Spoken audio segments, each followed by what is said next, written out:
If there's one thing that stayed consistent in this ever-changing world, it's a person's love for a story. The ability to escape into a reality that's not their own and connect with characters and themes and be able to unearth these themes that may not be present on a first read-through. And throughout the years, people have pretty much perfected so many different types of storytelling, whether that come from movies, video games, or God forbid, a book. We as humans have gotten so good at creating stories that we have begun putting them into fast food restaurants. But in my opinion, when done right, the best and most compelling way to tell a story is through music. Music is such an interesting way to deliver a story because it leaves so much up to the user's interpretation. From what characters look like to what the entire world looks like, all you're given is audio cues to go off of. While the artist gives you the concept of what this world is, you are given the ability to fill it in however you want. And thus we get to the name concept album. You like how I tied that all together? Concept albums are some of my favorite ways to enjoy music. And while not every album requires a story to be good, the ones that do are really, really, really good. When you have an artist that's a good writer, a good world builder, combined with the fact that they're an incredible musician, it takes this whole story to another level. Combined with the fact that they're not limited to a single genre, you have infinite possibilities on how to convey the story you're telling. So let's talk about a few different concept albums, talk about the story they're getting across, and talk about why they do it so well. My name is Henry, I love music, this is where I talk about it. I'm not good at intros, so we're just gonna keep on going. Now if you didn't know, there are like a billion different concept albums, and if I covered a majority of them, this video would take forever to complete. So we're gonna talk about 3.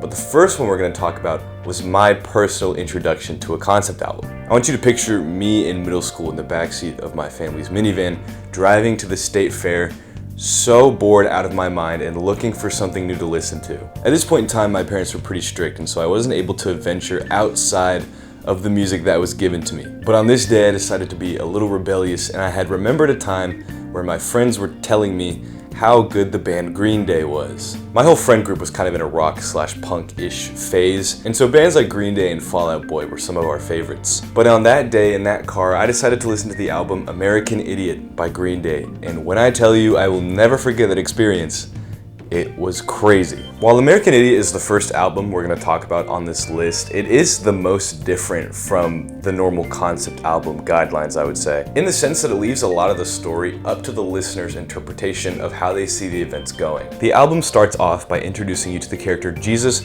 of Suburbia, which is some sort of an anti-hero. He lives in a hometown that seems to have been forgotten by society, filled with drugs and alcohol and stuff similar to that. With the early songs in the album talking about how dysfunctional and how dystopian this place really is. And so Jesus of Suburbia, fed up with his hometown, moves into the city where he meets a girl the album calls What's Her Name. What's Her Name and Suburbia party a lot in this new city, but Suburbia is constantly getting tired of himself. He's tired of his personality, and so the album introduces us into a new character called Saint Jimmy. Now I put introduces in quotations because this isn't actually a new character. Saint Jimmy is kind of an alter ego of Jesus of Suburbia. Saint Jimmy is this reckless, freedom-fighting, charismatic guy that Jesus of Suburbia is turning himself into as an excuse to continue all of these poor habits like partying and stuff like that. But while this act continues, What's Her Name eventually gets sick of it and leaves him and moves out of the city, which essentially wakes up Suburbia and reaches what I see as the climax of the story,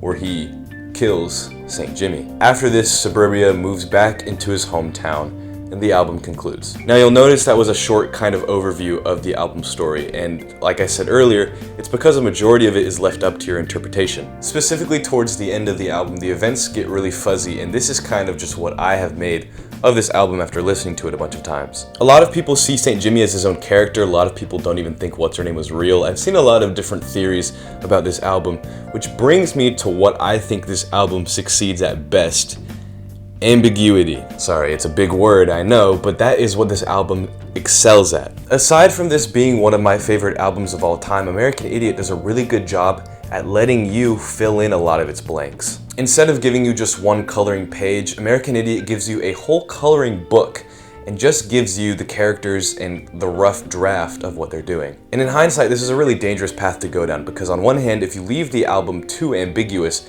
there's not enough story to go off of and it leaves you feeling very empty. But on the other hand, and what I think Green Day did best, they leave you with just enough information to get by, and it leaves your mind going crazy thinking of all the endless possibilities of where these characters end up at. And on top of that, it does a really good job of feeling relatable too. There's a lot of places and cities in America that feel like they've been forgotten by society and are overrun with all these different problems while being forgotten by a dysfunctional overarching system, which makes the story believable. It feels like something that could really happen. And when you're given a relatable or realistic story with a lot to fill in, it's a good time.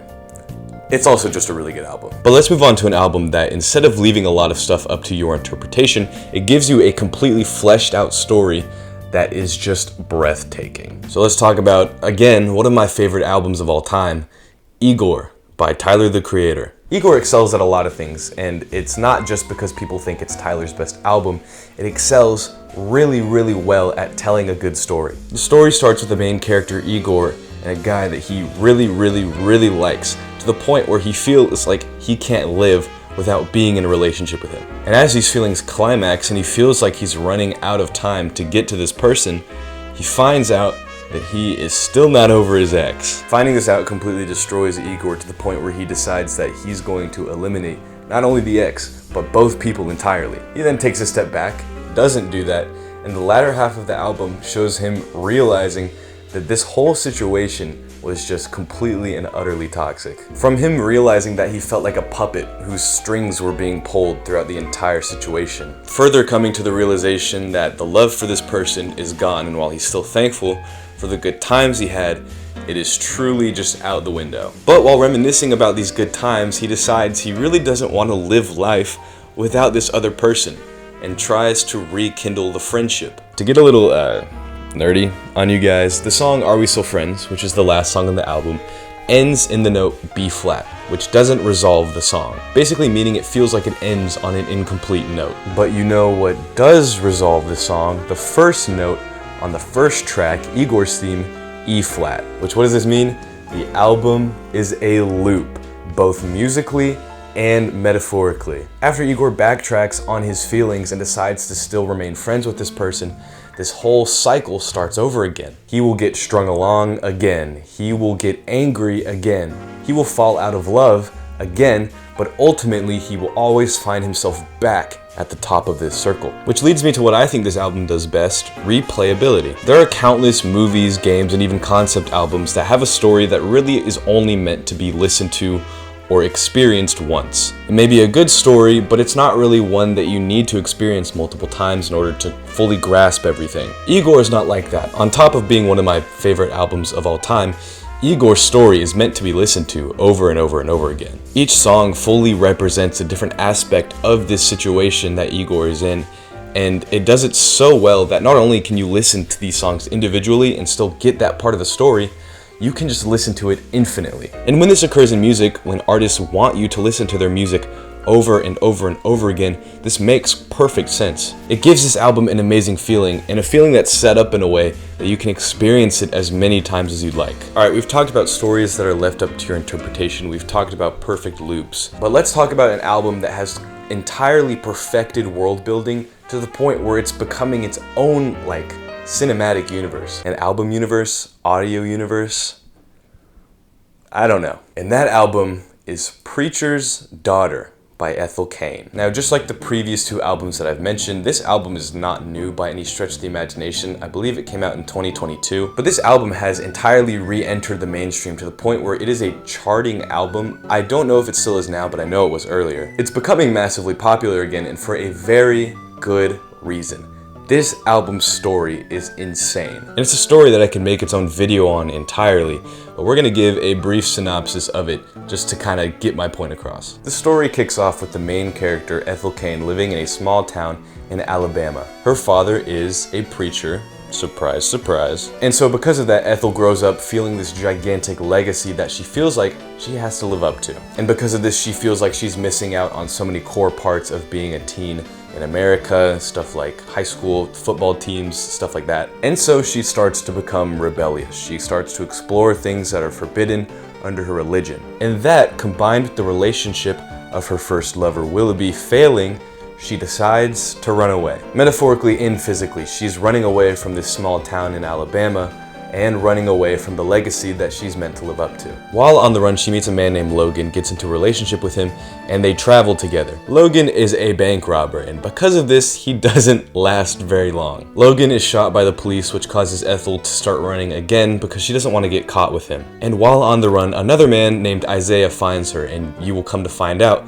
that Isaiah is kind of the main villain of this story. Isaiah offers Ethel a ride to where he's going, and they become partners, but they're not in a relationship. Isaiah tells Ethel he's looking for love, but that Ethel isn't what he's looking for. And Ethel tells Isaiah she's pretty much sworn off love entirely. And so they continue on their journey. And Ethel is still trying to be as rebellious to her religion as possible, and Isaiah sees that and starts to put her in not very good situations. I'm not really sure how much I can explicitly say on YouTube.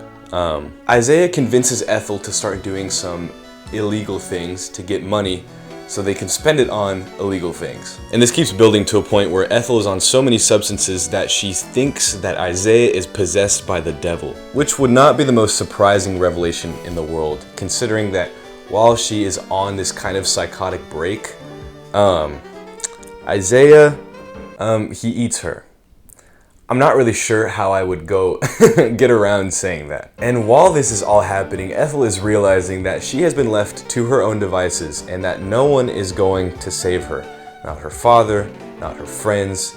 The only person she has left is Jesus. So she's apologizing, she's asking for forgiveness, and eventually she dies and ends up in heaven. While in heaven, she comes to terms with everything that's happened and chalks it up to just the consequences of leaving the lifestyle that she was given. And while still being angry with Jesus for allowing those things to happen to her, she accepts it and accepts that this is her reality now. She starts to reflect on her life, realizing that he was the only person that was truly there to save her.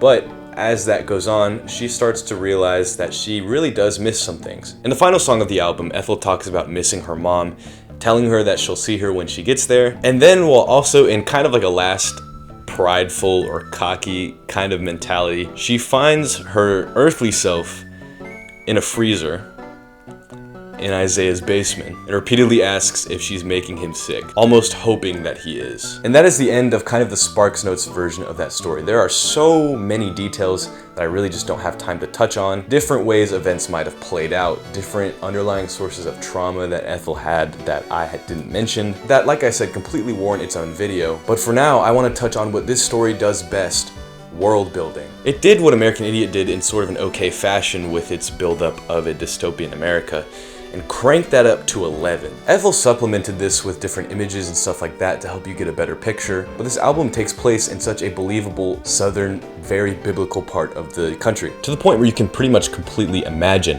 what kind of church that she was raised in. You can imagine the house in Nebraska that she talks about for the entire album, solely based on the fact that she has built up this world so efficiently. She gives us a reason to root for her character. She's just a girl trying to explore different parts of her life that have been closed off to her, but she also gives us a reason to want to watch out for her and want to root against the people that are trying to hurt her. But not only that, the album leaves a lot of the characters and a lot of the world to have not much revealed about them, so that she can supplement them with future projects. I don't remember what her next album is called, but there's one coming out in the summer that is supposed to be like the second installment in this universe. It'll tell us more about these characters, it'll tell us more about this world, and if it's anything like the first album, this story is going to be incredible. It combines a lot of the elements from the previous two albums with the relatability and ambiguity that American Idiot excels at, and also the way that each song represents a different emotion or a different feeling,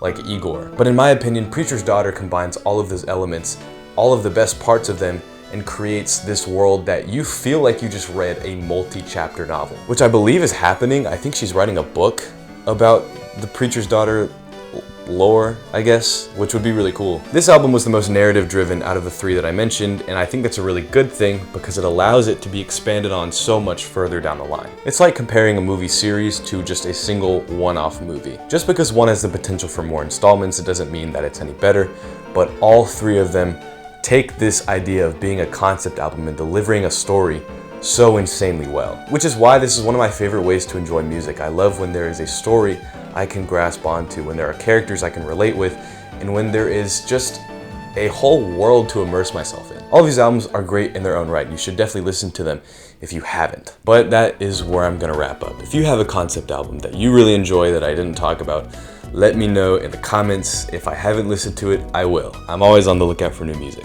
And if I didn't explain those albums very well, I apologize. I was trying to keep it as concise as possible. This video is already a lot longer than I had intended, but nonetheless, I hope you enjoyed. I will see you next week.